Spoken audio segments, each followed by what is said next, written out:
جب کبھی صحابہ کو بی سے کوئی مسئلہ پوچھنا ہوتا تھا، بس بی ہی کے دو جملے سن لیں، جب مسئلہ پوچھنا ہوتا تھا تو وہ دروازے پہ زور سے درود پڑھتے تھے۔ بی اندر سے سمجھ جاتی تھی کہ ان کو کوئی مسئلہ درپیش ہے۔ ایک مرتبہ جناب سلمان نے زور سے درود پڑھا، بی نے اندر سے آواز دی، سلمان کوئی بات ہے؟ کہاں آقازادی کوئی فضیلت کی بات سنائیے اپنی اور اپنے بابا کی۔ یا علی، بی فرماتی ہیں اپنے اور اپنے بابا کی فضیلت کی بات بعد میں سناؤں گی، پہلے سنو۔ کل دن میں میرے گھر میں 3 حوریں آئی تھی۔ یا علی، تھوڑا سا جان جائیں، کل میرے گھر میں 3 حوریں آئی تھی اور وہ آ کر سامنے میرے کھڑی ہو گئیں اور مجھے گھور کے دیکھ رہی تھی۔ علامہ مجلسی نے بھی لکھا ہے اس روایت کو، مجھے گھور کے دیکھ رہی تھی۔ میں نے پوچھا حور، خوبصورت حوریں، کہا کہ تم کیوں آئی ہو میرے صحن میں؟ کہا اللہ نے ہمیں حکم دیا ہے کہ آج جا کر زہرا کی زیارت کرو۔ یا علی، ہم آپ کی زیارت کے لیے آئے ہیں۔ تو جو سب سے زیادہ جناب سلمان سے اور جو صحابہ بیٹھے تھے ان سے بی فرما رہی ہیں اندر سے، اور جناب سلمان اور جناب ابو ذر و کمبر اور یہ 7 صحابہ بیٹھے ہوئے سن رہے ہیں۔ بی فرماتی ہیں کہ اے سلمان، جو سب سے زیادہ خوبصورت تھی، اس سے میں نے پوچھا کہ تمہارا نام کیا ہے؟ اس نے کہا میرا نام سلمہ ہے۔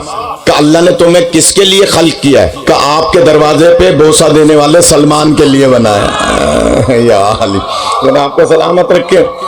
آپ کے بہت کچھ پڑھ سکتا تھا میں، فلسفہ، منطق، علم کلام، نہ معلوم کیا کیا بحث ہے، میں سوچ کے آیا تھا کہ پڑھوں گا گھنٹہ 1.5 گھنٹہ، لیکن بس یہ فدا بھائی میں پھر کہہ رہا ہوں مینیج نہیں کر پائے مجلس، تو انشاءاللہ پھر کبھی عرض کریں گے کہ جناب اسٹیج سیکرٹری سخت ہونا چاہیے، اسٹیج سیکرٹری معذرت کے ساتھ اس کو سخت ہونا چاہیے ٹائمنگ کے لحاظ سے۔ تو خیر میں عرض کر رہا تھا کہ جناب سیدہ سلام اللہ علیہ فرماتی ہیں کہ اے سلمان، وہ اللہ نے تمہارے لیے خلق کی ہے۔ جو دوسری تھی اس کا نام ذرہ تھا۔ میں نے پوچھا تمہارا نام کیا ہے؟ کہ ذرہ۔ کہ کس کے لیے بنایا ہے؟ کہ ابو ذر غفاری کے لیے بنایا ہے۔ یا علی، چھوڑا ہوں روایت۔ کا تیسری اس کا نام تھا مقدادہ۔ کا تمہیں اللہ نے کس کے لیے بنایا ہے؟ کہ مجھے مقداد کے لیے بنایا ہے۔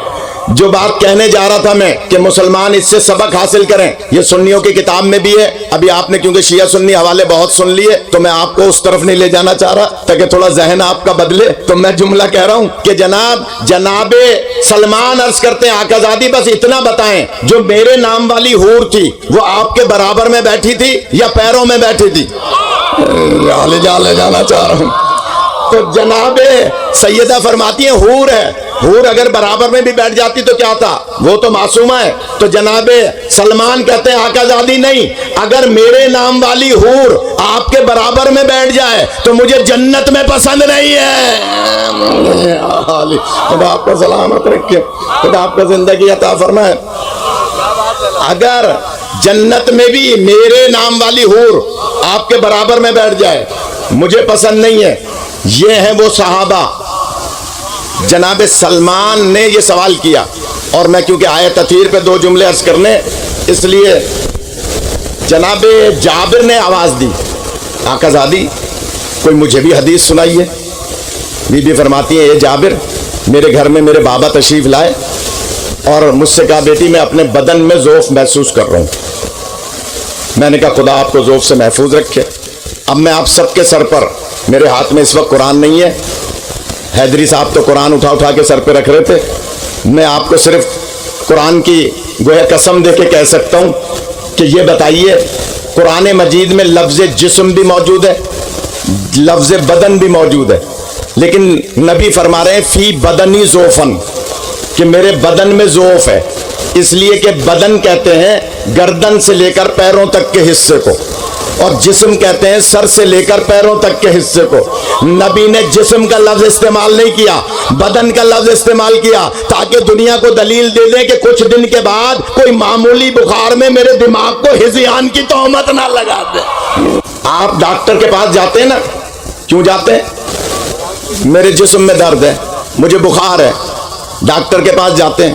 نبی مسلمانوں کو سنت قرار دے رہے ہیں کہ اگر جسمانی درد ہو تب بھی، روحانی درد ہو تب بھی دروازہ سیدہ پر آنا تو تمہاری تکلیفیں دور ہو جائیں گی۔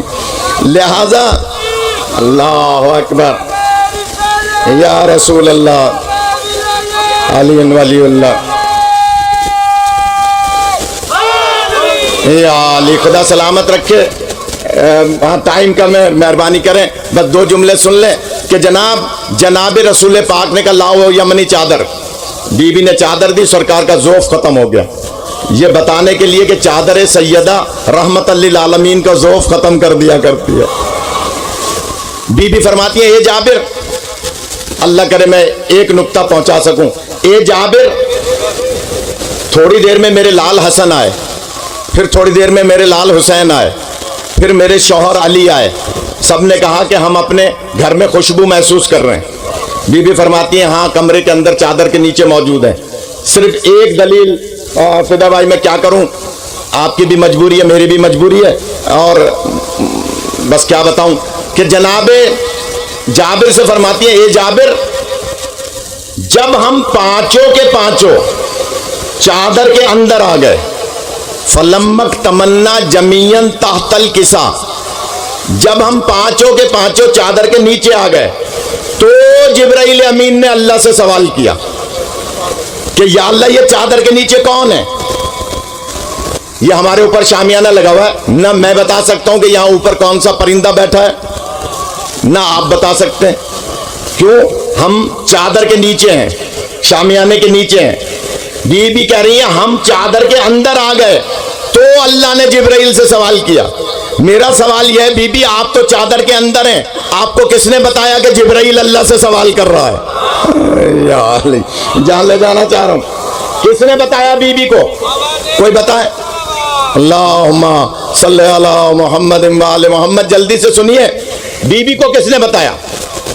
آپ میں بیٹھے ہیں چادر کے نیچے, ہمیں نہیں پتا اوپر کیا ہو رہا ہے. بی بی کہہ رہی ہیں فلمک تمنا جمیعن تحت الکسا, جب ہم چادر کے اندر آ گئے تو جبرائیل نے اللہ سے سوال کیا. بی بی کو کس نے بتایا؟ یا تو کوئی بزرگ کوئی علماء بتائیں کہ جناب میکائیل نے آ کر اجازت لے کے بی بی کے کان میں کہہ دیا ہو کہ آقا زادی جبرائیل اللہ سے سوال کر رہے ہیں, آپ بعد میں جابر کو بتا دیجئے گا. یا علی کوئی روایت ہے؟ نہیں ہے تو اب جملہ سن لے آخری فضیلت کا. دل تو میرا بہت تھا پورا, ابھی کینیڈا میں اشرا پڑھ کے آ رہا ہوں آیت تطہیر پر, بہت سارے نکات تھے لیکن بس میری قسمت, فدا بھائی کی قسمت کہ جناب رسول پاک فرماتے ہیں بیٹی لاؤ چادر اوڑھ لی. پھر پانچوں کے پانچوں آ گئے. فرما رہی ہے جابر جب ہم پانچوں کے پانچوں چادر کے اندر آ گئے تو جبرائیل نے اللہ سے سوال کیا. تو اب سن لیجئے, آیت اللہ شیرازی کربلا میں ایک بزرگ عالم گزرے ہیں آج سے کوئی 60 سال پہلے, انہوں نے اپنی کتاب میں لکھا ہے بی بی کو کوئی نہیں بتائے گا. زہرا کہتے اس بی بی کو ہیں جو زمین پر بیٹھ کر آسمان کی خبریں رکھا کرتی ہے. یا علی خدا آپ کو سلامت رکھے. لہذا حضرت زہرا کو بتانے کی ضرورت نہیں ہے. اس جملے پر اللہم صلی علی محمد و آل محمد. حضور ایک 2 جملے کی ایک روایت دلیل کے طور پہ دے رہا ہوں. بی بی عالمہ غیر معلمہ ہے, بی بی کو کوئی نہیں بتائے گا. ایک دن علی گھر میں تشریف لائے, بی بی فرماتی ہیں یا علی کچھ سنائیے. مولا فرماتے ہیں یا زہرا, اب میں دیکھوں آپ کیسے سنتے ہیں. یا زہرا میں آپ کے سامنے اس وقت وہ کچھ بیان کرتا ہوں جو آدم سے لے کر اس وقت تک دنیا میں ہو چکا ہے. یا علی میں جہاں لے جانا چاہ رہا ہوں, اس وقت تک جو کچھ دنیا میں ہو چکا ہے. مختصر کر رہا ہوں. مولا یہ فرما کر باہر جانے لگے. بی بی فرماتی ہے نہیں یا علی ذرا میری بھی سنیے, اب میں آپ کے سامنے وہ بیان کرتی ہوں کہ جو اس وقت سے لے کے قیامت تک ہونے والا ہے. یا علی خدا آپ کو سلامت رکھے. جو اس وقت سے لے کر شبیر بھائی قیامت تک ہونے والا ہے. مولا مسکرائے, دیکھیے بی بی بیان کر دیں, مولا مسکرا کے تصدیق کر دیں, یہ انہی کا کمال ہے. آپ تو میری بات کو سن کے بھی بہت سے گردن نہیں ہلا رہے. بی بی بیان کر دیں اور مولا تصدیق کر دیں, یہ انہی کا کمال ہے. اب سنیے جو ہر ایک کو ہضم نہیں ہوگی بات. مولا جانے لگے, بی بی فرماتی ہے نہیں یا علی 1 منٹ رک جائیے, اب میں آپ کے سامنے وہ کچھ بیان کرتی ہوں جو کائنات میں نہیں ہونے والا ہے. یا علی خدا آپ کو سلامت رکھے, خدا زندگی دے. ایک چیز ہونے والی نہیں ہے, بیان کیسے ہوگی؟ تو علم کلام میں، علم فلسفہ میں اس پر بڑی بحثیں ہیں کہ ایک چیز ہونے والی نہیں ہے، بیان کیسے ہوگی؟ تو سنیے دلیل دے رہا ہوں، لوح محفوظ پہ لکھا ہوا تھا کہ فلاں بندے کا ایکسیڈنٹ ہونا ہے، لیکن وہ گھر سے نکلا، اس نے باہر کھڑے ہوئے ایک فقیر کو 500 روپے دے دیے اور آگے بڑھا، گھر پہ خیریت سے واپس ہو گیا، ایکسیڈنٹ نہیں ہوا۔ یہ نہ ہونے کا علم ظاہرہ رکھتی ہیں۔ یا علی جو پہنچ جائے وہ پہنچ جائے۔ خدا آپ کا سلامت رکھے، خدا آپ کا زندگی عطا فرمائے۔